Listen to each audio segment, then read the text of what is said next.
Hello दोस्तों, सर्दियां गई और अब गर्मियों ने दस्तक देनी शुरू कर दी है। ऐसे में मैं फ्रिज की सेल में बढ़ोतरियां होंगी, नो डाउट।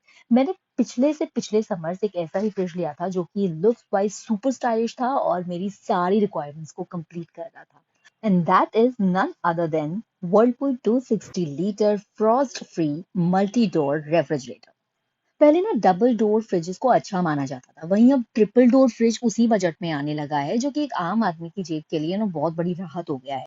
तो मुझे भी फ्रिज बहुत अच्छा लगा और जब मैंने ये खरीदा, इसके बाद इस फ्रिज की अनबॉक्सिंग वीडियो को मैंने आप लोगों के साथ शेयर किया और इसका बहुत अच्छा रिस्पांस मुझे इस वीडियो पे मिला था। कई लोगों ने मुझे कमेंट सेक्शन में ये भी पूछा था कि ये फ्रिज अब कैसा चल रहा है, भाई चल भी रहा है या नहीं चल रहा है, इसमें कोई नॉइस तो नहीं हो रही है, सलाई सलामत है कि नहीं है। तो मैं आपको बता दूं कि इस फ्रिज को अब मुझे पूरे 2 साल हो चुके हैं and it is working properly. देखिए, ये है वो फीड जिसमें मैंने ये कंटेंट जब डाला था, इसमें बहुत सारे मुझे कमेंट्स आए थे। इसमें किसी ने पूछा था कि इसमें लॉक है या नहीं है, इज इट वर्किंग प्रॉपर्ली और नॉट। तो मैंने जितना पॉसिबल हो सका हर किसी को मैंने रिप्लाई किया है और जितना हेल्प हो सके मेरी तरफ से मैंने की है, क्योंकि मैं भी चाहती हूँ कि जिस हिसाब से मुझे अच्छी चीज़ मिली है आप लोगों को भी अच्छी चीज़ मिले। बट समटाइम्स क्या होता है कि जब हम कोई चीज़ को ऑर्डर करते हैं और उसके बाद वो ऑर्डर वहाँ पहुँचता है, शिपिंग के लिए जब हमारे पास प्रोडक्ट आता है ना, तो वो शिपिंग के दौरान ही सबसे ज़्यादा बड़ी गड़बड़ हो जाती है।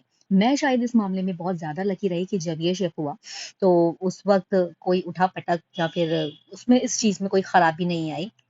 मैं भी जब ये फ्रिज लेने की सोच रही थी और खरीदने के लिए मैंने अमेज़न ऑन किया था, तो उसमें मैंने काफ़ी सारे रिव्यूज़ को चाट लिया था अच्छे से कि कहाँ क्या है गड़बड़, इसमें है कुछ दिक्कत है तो मैं इसको लेना कैंसल करूँगी। और मुझे कई सारे रिव्यूज़ ऐसे मिले जिसमें ऐसी दिक्कतें दिखाई दे रही थी कि ये साउंड बहुत ज़्यादा करता है या फिर इट्स नॉट वर्किंग प्रॉपर्ली जैसे होना चाहिए।